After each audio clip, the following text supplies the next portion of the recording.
Ada hal-hal yang tidak perlu kamu lawan, cukup kamu terima, lalu biarkan hatimu belajar tenang. Kembali lagi bersama saya Stephen. Seperti biasa jangan lupa siapkan apa? Ya tentunya kopi dan Nutbray untuk menemani kalian dalam menonton alur cerita film ini. Selamat menyaksikan dan celepot!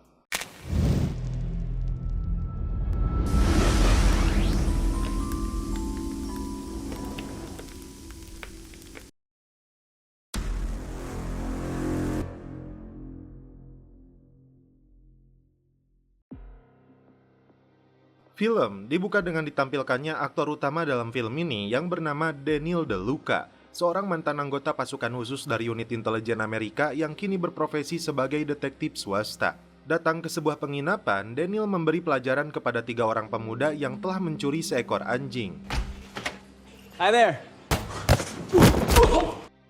Daniel kini tinggal di sebuah hotel bernama Costiera Italia yang berada di tepi pantai. Dia serahkan anjing tersebut kepada pemilik yang menginap di hotel tersebut. Di pagi harinya, Daniel dibangunkan oleh pemilik hotel yang bernama Augusto dan putrinya yang bernama Adele. Selama tinggal di hotel tersebut, Daniel membantu para tamu yang mendapatkan kesulitan atau membutuhkan bantuannya. Hari itu datang tamu hotel seorang pria tua kaya raya bernama Tuan Tarski yang sudah memiliki cucu tapi kembali menikah dengan seorang wanita muda bernama Cheryl. Daniel sempat melihat si Tarski sedang berada di atas kapal dengan istrinya yang berencana untuk menyelam. Ternyata di kamar hotelnya ini Daniel memajang foto seorang wanita muda bernama Alice. Nah, si Alice ini adalah putri dari Augusto yang dinyatakan telah menghilang. Jadi Daniel memang sengaja disewa oleh Augusto untuk menemukan kembali putri bungsunya itu. Daniel sempat mengingat kembali sebelum Alice menghilang, dia tampak menyukai wanita cantik tersebut. Alice pun sempat bertanya kenapa Daniel pensiun dari tentara, tapi dia belum mengungkapkan apa yang sebenarnya terjadi termasuk sebuah bekas luka yang ada di tubuhnya. Cucunya Aaron Tarski terlihat sedang menggunakan drone tepat di atas kapal saat nenek mudanya ini sedang berjemur. Cheryl yang terbangun pun terkejut lalu mencari keberadaan Aaron Tarski suaminya yang tidak muncul kembali ketika sedang menyelam. Keluarganya segera melaporkan kepada Augusto termasuk Daniel tentang hilangnya Aaron Tarski saat sedang menyelam yang sampai saat ini belum diketahui keberadaannya. Tapi mereka menolak melaporkannya kepada penjaga pantai karena tidak mau beritanya viral. Karena saat ini, perusahaan mereka sedang berada dalam masa sensitif yang bisa menyebabkan anjloknya saham perusahaan. Dan inilah timnya Daniel yang bernama Tankerdy, Bigne, dan seorang wanita bernama Genny. Genny menduga bahwa Cheryl sengaja mendorong suaminya itu agar mendapatkan warisan, tapi semua itu belum pasti. Singkat cerita, tim mulai melakukan penelusuran di lokasi hilangnya Aaron Tarski termasuk Tankerdy yang menggunakan helikopter untuk melihat dari udara. Di luar dugaan, seorang gadis cilik yang sedang bermain pasir menemukan potongan tangan, termasuk sebuah cincin yang masih melekat di jarinya. Temuan tangan tersebut lalu diamankan oleh polisi. Daniel pun mendapatkan informasi tersebut dan langsung ditangani polisi yang akan mengambil alih kasus hilangnya Aaron Tarski. Cheryl melihat cincin tersebut memastikan itu adalah cincin milik suaminya. Cheryl menceritakan kepada Daniel bahwa polisi berpotensi menetapkannya sebagai tersangka. Karena itu, dia berniat untuk kabur meski dia pastikan dia bukan orang yang telah membunuh suaminya itu. Di sisi lain, Daniel mendapat informasi dari seorang pria bahwa Alice terlihat dengan seorang pria 2 minggu yang lalu. Dia juga menyebut Alice terlihat tidak bahagia meskipun ayahnya memiliki kekayaan dan hotel Costiera. Daniel menugaskan timnya untuk memastikan apakah benar tangan yang ditemukan itu memang tangan Aaron Tarski. Karena yang dilihat oleh Cheryl hanya cincinnya saja. Daniel menyelinap masuk ke dalam kamar penginapannya Aaron Tarski untuk mendapatkan DNA-nya. Setelah itu, Bigne meminta ahli forensik kenalannya untuk meminta potongan tangan tersebut. Giliran Genny yang meminta bantuan ahli forensik untuk memastikan tangan itu apakah memang bagian dari tubuhnya si Aaron atau tidak. Singkat cerita, ternyata hasilnya adalah tidak sinkron. Itu artinya bukan tangannya si Aaron Tarski. Lantas, siapakah yang memalsukan kematian si Aaron dan apa tujuannya? Daniel kembali menemui Cheryl karena dia yakin suaminya itu tidak mungkin meninggal karena dia tahu saham perusahaannya sedang anjlok, sedangkan si Tarski sedang berada dalam sebuah kesepakatan yang tidak dia sukai. Jadi, memalsukan kematiannya adalah bagian dari rencananya untuk menyelamatkan perusahaannya. Cheryl mengaku tidak tahu dengan hal tersebut karena yang dia yakini suaminya itu orang kaya. Cheryl pun tampak menggoda Daniel dengan keseksoyannya. Disinilah Cheryl menyadari saat itu cucu suaminya itu sedang merekam menggunakan drone saat dia sedang di atas kapal. Danny lalu melihat rekaman drone tersebut dan akhirnya menemukan sebuah perahu kecil di tebing karang di mana terlihat seperti seorang yang terjatuh dari perahu tersebut. Daniel dan Genny segera meluncur ke lokasi itu lalu mereka menemukan sebuah gua. Daniel lalu menyelam ke dalam gua bawah air itu dan menemukan keberadaan si Aaron Tarski di dalamnya. Dalam pengakuannya, Aaron mengaku berencana untuk bersembunyi di sebuah penginapan terpencil, tapi tiba-tiba dia terseret arus dan berakhir di gua tersebut. Jadi, si Aaron memang berencana memalsukan kematiannya agar dia bisa menyelamatkan ratusan juta dolar dalam kesepakatan yang ingin dia batalkan. Cheryl yang kecewa pun langsung menampar suaminya. Sebagai teman, Augusto pun kecewa dan menyuruhnya untuk segera pergi dari hotelnya. Karena berhasil menyelesaikan pekerjaannya dengan baik, Daniel dan tim mendapatkan bayaran. Daniel kembali fokus untuk menemukan keberadaan Alice. Augusto berharap Daniel terus mencari putrinya itu meski Daniel menilai Alice tidak ingin ditemukan. Malam itu, tiba-tiba Cheryl datang ke kamarnya Daniel mengatakan dia menggugat cerai suaminya dan setelah itu mereka pun celepot. Di sini Cheryl mengatakan tidak sengaja memotret Alice saat dia dan suaminya sedang berada di sebuah bar mewah. Ternyata kala itu, Alice dipaksa oleh seorang pria untuk masuk ke dalam mobil sambil menodongkan pistol. Siapakah pria tersebut? Kali ini diperlihatkan ketika Augusto melihat seorang pria tua sedang memegang jasad seorang wanita yang meninggal akibat tenggelam. Kembali ke Daniel yang datang ke bar tempat terakhir kali Alice terlihat dengan seorang pria. Daniel bertanya kepada bartender di sana yang mengaku tidak mengenal Alice. Tapi dia menyebut Daniel bisa bertanya langsung dengan temannya yang bernama Alessandro yang bekerja di shift malam. Masalahnya, kamera CCTV di bar ini tidak berfungsi sejak seminggu yang lalu. Kembali ke hotel, Augusto dan Adele bertemu dengan pria bernama Blom. Dia adalah putra dari ibunya yang ditemukan tewas tenggelam. Blom terkejut setelah tahu ibunya ini rutin menginap di Hotel Costiera setiap tahun sekali. Sudah 10 tahun terakhir, ibunya rutin menginap di hotel ini. Ibunya meninggal akibat serangan jantung ketika berenang di laut. Blom pun pergi ke rumah sakit untuk mengidentifikasi jasad ibunya. Blom ingin segera menerbangkan jasad ibunya ke New York.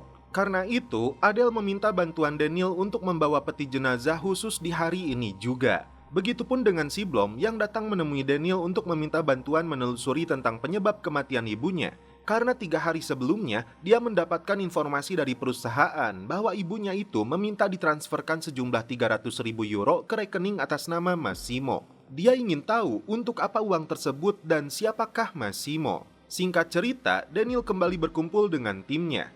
Di sini Bigne mengatakan yang dia tahu, Massimo itu seorang penipu dan penjahat yang menjual barang-barang palsu kepada turis. Apakah itu artinya korban telah tertipu oleh Massimo?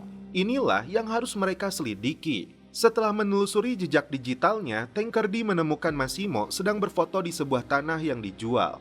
Tankerdy lalu bertanya dengan developer untuk mengetahui siapakah yang membeli tanah tersebut. Tak berselang lama, dia menemukan tempat tinggalnya Massimo. Sementara itu, Daniel dan Bigne berencana untuk membeli peti jenazah di pasar gelap. Tapi di dalamnya berisi beberapa guci yang mereka duga itu adalah barang curian. Alhasil, ketika mereka membawa peti jenazah tersebut, sebuah mobil muncul memaksa mereka untuk menepi. Setelah terjadi aksi kejar-kejaran, peti tersebut jatuh ke tebing. Ternyata mereka mengatakan barang yang berada di dalam milik mereka. Karena berani menodongkan senjata kepadanya, ini yang dilakukan oleh Daniel. Singkat cerita, Daniel mendapatkan laporan dari Tankerdy bahwa Massimo membeli sebidang tanah dengan nilai 300.000 euro. Ketika Massimo masuk ke dalam rumahnya, Daniel sudah bersiap dengan pistol hingga dia ketakutan dan sesak nafas. Setelah Massimo membeberkan semuanya, Daniel mengundang Blom untuk datang ke kamarnya. Blom sempat tidak percaya Massimo mengatakan bahwa dia dan ibunya berteman khususnya setelah ayahnya meninggal dunia. Tapi Massimo memiliki surat yang ditulis tangan oleh mendiang. Massimo mengatakan bahwa uang yang diberikan oleh ibunya diperuntukkan untuk membeli sebidang tanah di tepi pantai. Dan aktenya sedang diproses atas nama Blom karena ada keinginan dari mendiang terkait dengan tanah tersebut. Massimo sama sekali tidak mengharapkan tanah itu karena itu bagian dari mimpi ibunya untuk membangun sebuah rumah peristirahatan terakhir. Buktinya ada dalam surat yang ditulis oleh ibunya itu. Massimo pun ikut berduka atas kematian ibunya dan tidak mengelak jika dia dan ibunya saling mencintai. Kasus itu pun dianggap sudah tuntas. Kini, Daniel kembali ke bar untuk bertemu dengan Alessandro yang melihat Alice terakhir kali terungkap bahwa Alice ternyata pernah datang ke bar ini dengan Adele. Tepatnya di hari Minggu sebelum dia menghilang. Inilah yang tidak diungkapkan Adele kepada Daniel. Adele pun tidak bisa berkutik dan beralasan bahwa Alice meminta uang $10.000. Adele menolak karena dia suka menghamburkan uang tidak seperti dirinya yang sibuk menghabiskan waktu untuk bekerja. Apakah Adele punya rencana untuk menyingkirkan Alice agar dia menguasai seluruh harta peninggalan orang tuanya? Adele menolak jika dituduh berbuat sekeji itu. Tapi ketika ditanya apakah dia mengenal pria yang terakhir bertemu dengan Alice, Adele mengaku tidak mengenalinya, apalagi foto yang ditunjukkan oleh Daniel terlalu buram. Mereka sepakat tidak memberitahu dulu kepada ayahnya Adele karena tidak mau membuatnya khawatir sampai semuanya benar-benar jelas. Singkat cerita, Daniel kembali ke bar untuk meminta bantuan bartender menunjukkan rekaman CCTV 1 hari sebelum Alice menghilang. Ternyata dia melihat pria misterius itu dan setelah dilakukan identifikasi wajah, terungkap dia bernama Bruno. Tepat 9 hari sebelumnya, terlihat Alice dipaksa oleh Bruno untuk ikut bersamanya karena dia ditugaskan oleh seseorang. Alice berhasil melawan dan menendang si Bruno lalu kabur dari sana. Di waktu yang sama, polisi pun datang untuk menangkapnya. Datang ke kantor polisi, Daniel mendapat informasi bahwa Bruno dijebloskan ke dalam penjara tapi dia tidak bisa berbicara langsung dengannya kecuali setelah dibebaskan. Di waktu yang sama, Daniel datang untuk menjemput rekannya di marinir yang bernama Letnan Mackenzie. Rupanya, dia ditangkap karena mabuk dan mematahkan hidung seorang pria hidung belang. Karena terlalu mabuk, Daniel pun harus mengikat si Mackenzie saat memboncengnya.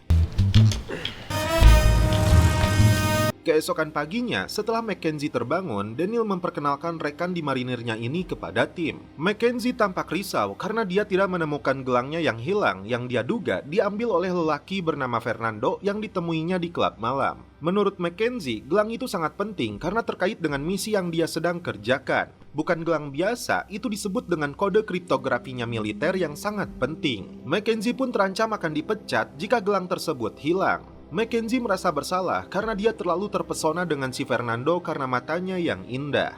Meski bukan anggota marinir lagi, Daniel pun akan membantu Mackenzie untuk mendapatkan kembali gelang itu. Singkat cerita, Tankerdy dan Bigne diutus untuk kembali ke bar tersebut mencari informasi tentang pria bernama Fernando yang diduga membawa gelangnya Mackenzie. Mereka sempat berhadapan dengan pria yang dipukuli oleh Mackenzie dan beberapa geng di sana. Tapi keduanya tidak gentar setelah Bigne menunjukkan pistol mungilnya. Mereka mendapatkan informasi. Voglio chiamata Ferdinand Esposito. Cool, right?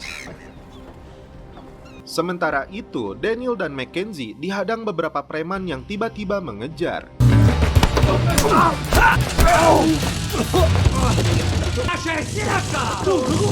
Di sini Mackenzie mengaku mereka hanya ingin mendapatkan gelang dan kode yang digunakan untuk menambang Bitcoin menghasilkan jutaan dolar. Ternyata Mackenzie berniat menjual kode rahasia tersebut kepada pihak swasta yang jelas sangat menyalahi aturan militer. Singkat cerita, Daniel dan timnya berhasil menemukan Fernando yang ternyata seorang pria tua yang tidak ganteng seperti yang Mackenzie ceritakan. Where is it? Back to base! Dalam pengakuannya, Fernando mengatakan gelang itu diminta oleh istrinya. Tapi masalahnya, istrinya itu seorang rentenir yang dikelilingi pengawal pribadi. Dia tidak bisa mengambil kembali gelang tersebut karena dia takut kepada istrinya itu yang disebutnya sangat kejam. Karena istri si Fernando yang bernama Teresa itu sering bermain judi di villa miliknya, tim pun punya rencana untuk menyamar ke sana. Tankerdy yang paham dengan permainan tersebut memberi pelatihan khususnya kepada tim, tapi Daniel sendiri lebih memilih untuk mempelajari peta rumahnya si Teresa. Teamwork is crucial. Singkat cerita, Daniel dan Tankerdy datang ke villa pribadinya Teresa. Di sini Fernando pura-pura memperkenalkan mereka kepada istrinya. Tampak si Teresa menyukai Daniel, tidak peduli meski di sampingnya ada Fernando. Hingga malam hari, mereka terus bermain kartu sambil mencari kesempatan agar Daniel bisa mendapatkan kembali gelangnya si Mackenzie yang dikenakan oleh Teresa. Siediti, occhi verdi.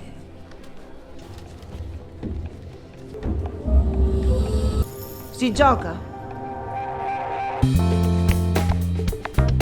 Sementara itu, si Mackenzie mengatakan kepada Genny bahwa Daniel bukan keluar dari marinir tapi dipecat dan belum terungkap apa alasannya. Selama permainan, si Teresa mulai menggoda Daniel, tapi Daniel tidak merespon si Ece yang satu ini. Saat istirahat, Daniel mulai menjalankan rencana dengan mematikan sensor alarm salah satu jendela villa ini.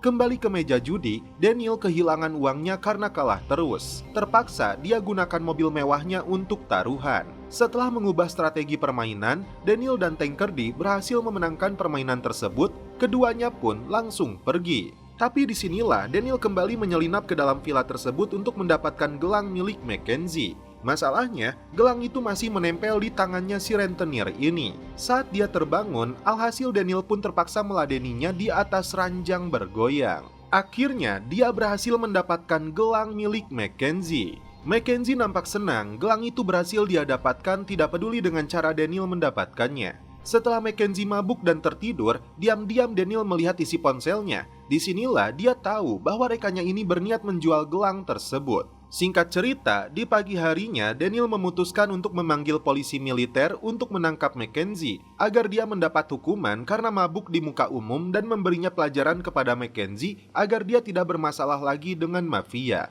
Tapi dia pastikan Mackenzie hanya dihukum ringan dan kembali bertugas. Dan gelang tersebut dilemparnya ke laut agar tidak dipergunakan untuk kejahatan lagi. Di waktu yang sama, akhirnya Daniel mendapatkan alamat rumah neneknya si Bruno, pria yang terakhir kali bersama Alice. Daniel lebih dulu membujuk neneknya si Bruno yang sedang membuat karedok kacang panjang. Bruno pun tidak bisa berkutik ketika muncul di sana.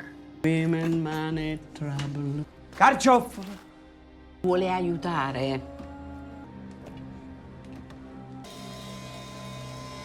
Hari itu, sebuah mobil pengirim bahan makanan tiba di Hotel Costiera. Tiba-tiba seorang bocil keluar dari dalam mobil tersebut dan mengatakan nama Daniel. Daniel De Luca. Kembali ke Daniel yang bertanya kepada si Bruno di mana Alice berada. Langsung kabur sebelum menjawab, Daniel sempat melihat gelagat seorang pria mencurigakan bersembunyi di dekat rumahnya si Bruno. Setelah Bruno berhasil ditangkap, dia mengelak mengetahui di mana Alice berada. Meski dalam berkasnya, dia sempat menodongkan senjata kepada Alice. Bruno pun langsung dibawa oleh si Daniel untuk dimintai keterangan lebih lanjut terkait hubungannya dengan Alice. Daniel lalu menemui timnya yang sudah membawa si bocil yang diketahui bernama Hasan. Tapi Daniel tidak mengenali bocah tersebut. Kenapa dia berada di dalam mobil van itu? Si Hasan yang ketakutan tidak bisa menjawab. Di satu sisi, Daniel paham jika Bruno memang tidak tahu di mana Alice berada. Dia juga terkejut setelah tahu ada seseorang yang mengintai di rumah neneknya saat Daniel menangkap Bruno. Bruno mengakui menyukai Alice, tapi yang dia tahu, Alice diusir oleh ayahnya. Daniel yang cukup terkejut mengkonfirmasinya langsung kepada Augusto dan rupanya dia memang mengusir Alice karena meminta uang. Saat itu, Augusto mengatakan jika membutuhkan uang, Alice harus bekerja seperti kakaknya. Meski begitu, Augusto tetap berharap Daniel bisa menemukan kembali anak bungsunya itu. Daniel lalu mengajak si Hasan ke kamar hotelnya. Tiba-tiba, dia lari ketakutan setelah melihat ada dua orang pria yang datang ke hotel tersebut.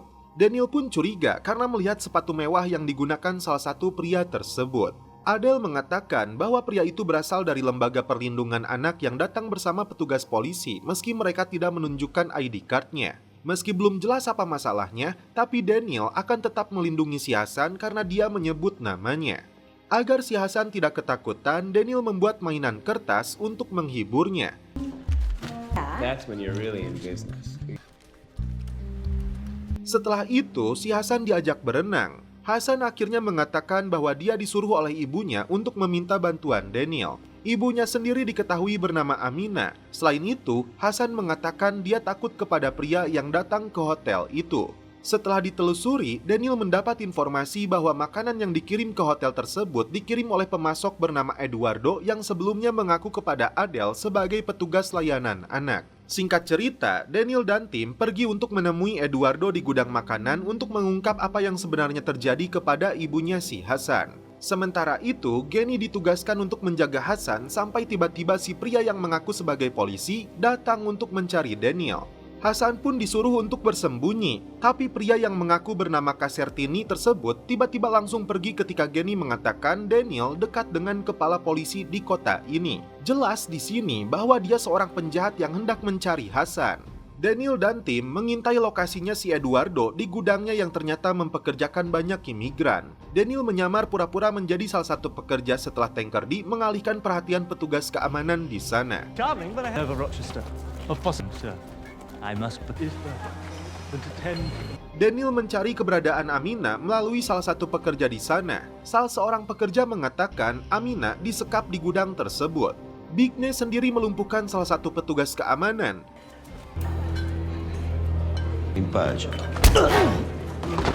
Dan disinilah Daniel memberi pelajaran kepada si Eduardo lalu membebaskan Amina.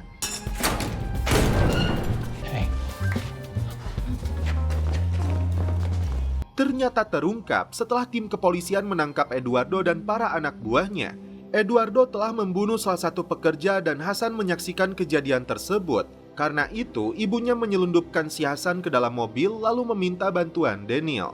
Ternyata ketika Daniel bekerja di hotel, Amina mengenalnya karena Daniel terkenal sering membantu para tamu. Dan akhirnya Amina pun dipertemukan dengan Hasan. Para imigran pun bisa tetap bekerja setelah Augusto turun tangan untuk membantu mereka. Agreed to set Casanola up as a cooperator. Incredible. Thank you. Bruno dipertemukan dengan Adele yang langsung meluapkan amarahnya karena dia terkait dengan hilangnya Alice. Dari foto tersebut, kini mereka tahu bahwa Alice tinggal di salah satu villa kosong. Itu karena Bruno pernah mendengar nama Mariela dari mulutnya Alice. Villa yang sudah tutup itu dulu sering dikunjungi Adele dan Alice saat diajak mendiang ibu mereka. Disinilah Alice kini tinggal dan dia langsung menghubungi ayahnya lagi mengatakan bahwa dia akan kembali pulang. Augusto nampak lega. Daniel ditemani si Bruno pergi ke pulau tersebut untuk menjemput Alice. Tiba di sana, di luar dugaan, Daniel mendengar teriakannya si Alice yang ternyata sedang diculik beberapa pria misterius. Mereka melancarkan serangan hingga Daniel tidak bisa berbuat banyak.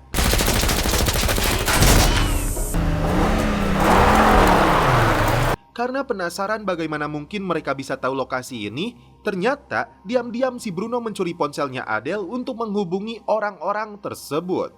Lantas, siapakah mereka?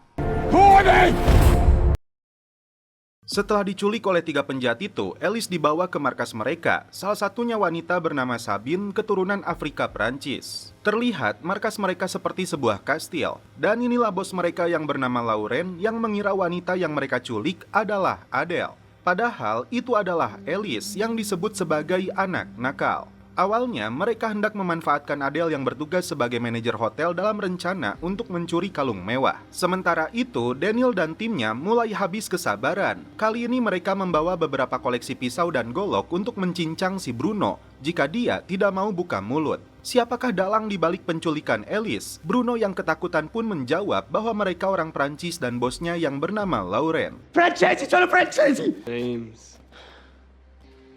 Okay. Don't look at me, I don't know, I only know they...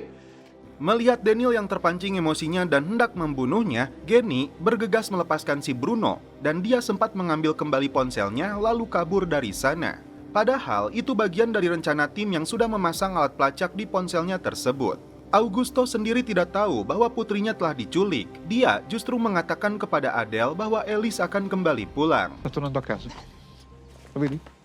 Dalam pelariannya, Bruno menghubungi mafia tersebut untuk meminta jatah karena dia sudah menyerahkan Alice. Lauren menyetujui penuh permintaan si Bruno, tapi bukan untuk memberinya uang, tapi untuk menghabisinya. Sabine akan membunuh Bruno. Di sini terungkap ketika Lauren masih muda, saat itu Lauren hendak mencuri kalung yang dipamerkan di Hotel Costiera, tapi langkahnya dihentikan oleh Augusto dan ayahnya. Sejak saat itulah, Lauren menaruh dendam hingga saat ini. Karena itu, dia akan memanfaatkan Alice untuk membeberkan tentang hotel tersebut. Di sisi lain, ada seorang pria yang datang ke hotel yang membujuk dan merayu Adele. Tapi Adele yang terlalu sibuk mengurus hotel tidak punya kesempatan untuk mengenalnya lebih dalam. Sementara itu, Daniel dan Genny membuntuti si Bruno ke sebuah lokasi di mana dia sudah pede akan menerima imbalan dari Sabine, namun ternyata Sabine berniat menghabisinya. Tapi Sabine ternyata melepaskan Bruno.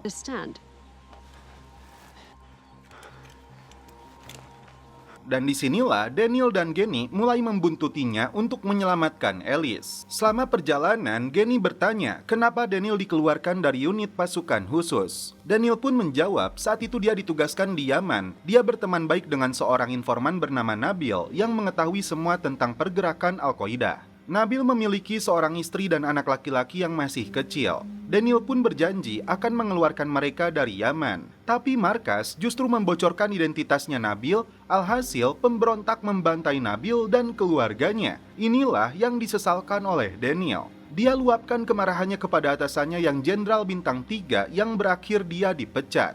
Ternyata pria yang merayu si Adele itu adalah anaknya Lauren. Fotonya ditunjukkan kepada Alice untuk mengancam akan menghabisi saudaranya itu jika Alice tidak mau membantu mereka.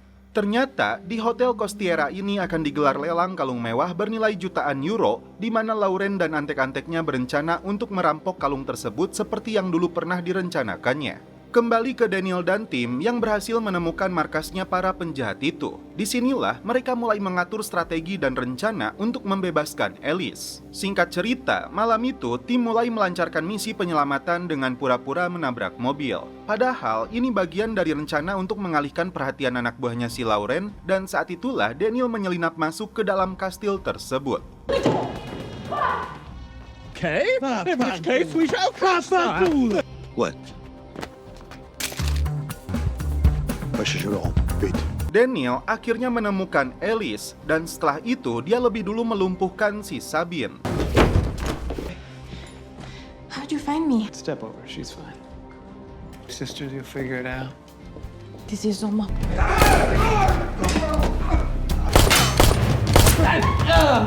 Tapi langkah Daniel untuk keluar dari markas para penjahat ini gagal karena mereka lebih dulu menciduknya. Meski kembali dilepaskan, Daniel dipaksa untuk merampok kalung mewah peninggalan Ratu Italia itu saat pelelangan digelar di Hotel Costiera. Dan jika dia menolak, maka Alice yang akan dihabisi. Daniel kembali dilepaskan dan bergabung kembali dengan timnya. Daniel tidak punya pilihan selain mencuri kalung tersebut jika Alice tidak ingin dihabisi. Daniel lalu memberitahu Adele bahwa adiknya diculik dan rela mengorbankan dirinya demi menyelamatkan Adele dengan menolak permintaan para penjahat itu. Demi menyelamatkan adiknya itu, Adele pun membeberkan tentang rencana lelang di hotelnya termasuk sistem keamanan yang dibuat oleh mereka. Terlihat kalung super mahal tersebut disimpan di dalam brankas bahkan dibawa oleh tim pasukan khusus untuk memastikan keamanannya. Di luar dugaan, Augusto mendengar pembicaraan mereka. Daniel lalu menjelaskan semuanya. Karena Augusto tidak mau tamunya jadi korban dengan merampok kalung tersebut, maka pilihan satu-satunya adalah memenangkan lelang kalung tersebut.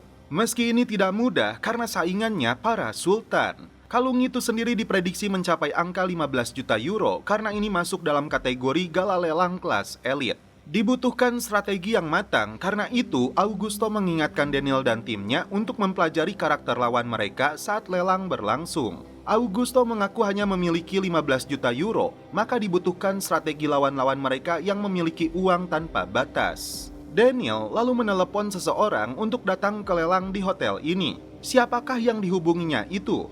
Diperlihatkan Alice dibawa menggunakan sebuah kapal oleh para penjahat tersebut. Kembali ke Daniel dan tim yang mulai mempelajari beberapa tamu undangan lelang yang berasal dari berbagai kalangan. Di antara mereka ada yang dianggap sebagai pesaing paling berat. Adele memberikan sebuah kunci ruangan pengatur listrik sebagai bagian dari rencana B agar tim bisa bersiap jika mereka terpaksa untuk merampok kalung tersebut. Singkat cerita, para tamu undangan sudah datang ke Hotel Costiera untuk mengikuti lelang. Di waktu yang sama, ternyata si Lauren dan antek-anteknya tiba di sana untuk memastikan Daniel dan Augusto menyerahkan kalung aslinya kepada mereka. Lelang pun dimulai. Panitia membuka angka 2 juta dolar dan terus merangkak naik. Masih di angka 3,5, langsung menawarnya di angka 9,2 juta dolar. Waktu yang sama, Daniel sepertinya menunggu seseorang. Lelang pun dilanjutkan sampai menembus angka 14,5 juta euro. Di luar dugaan, ada seorang pengusaha yang sudah menawar kalung tersebut di angka 15 juta euro. Disinilah masalah mulai muncul. Daniel terpaksa mulai melancarkan rencana B. Ternyata yang ditunggu oleh si Daniel itu adalah si Cheryl. Daniel membujuk si Cheryl untuk menggunakan uang dari mantan suaminya untuk memenangkan lelang tersebut. Cheryl langsung menawar kalung itu di angka 25 juta euro. 20 million for Mr. 20 million going twice. 25 millones. And sold for 20. Tapi Lauren mengira jika Daniel telah gagal untuk menyerahkan kalung itu. Setelah Cheryl melakukan pembayaran kalung tersebut, Danny lalu meminjam kalungnya dan berjanji akan segera mengembalikannya. Oh, are you sure you do? I'm good, thank you. Proud? I guess. Now I owe you one. Big time. Thank you. I don't... Are we going? Gracias. Lauren sendiri berniat menghabisi Alice, tapi buru-buru Daniel menghubunginya bahwa dia sudah mendapatkan kalungnya. Daniel naik perahu menuju lokasi mereka, tapi si Bruno hendak mencegahnya. Namun di satu sisi, tim lebih dulu melepaskan tembakan.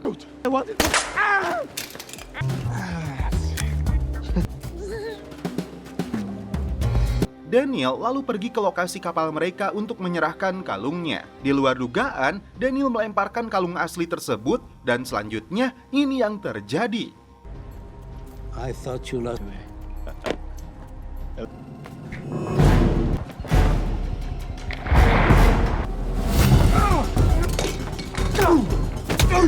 Anak si Lauren melompat ke laut untuk mendapatkan kembali kalung itu.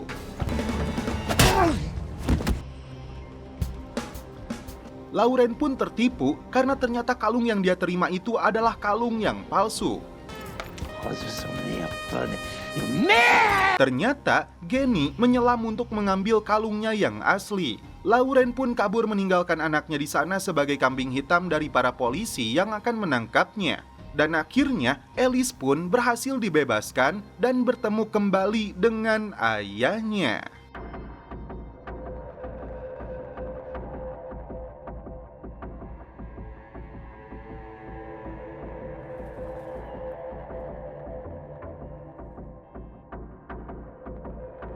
Daniel De Luca. Dan setelah itu, film pun berakhir. Oke guys, terima kasih yang sudah menonton sampai episode terakhir ini. Salam percelepotan duniawi, keep enjoy.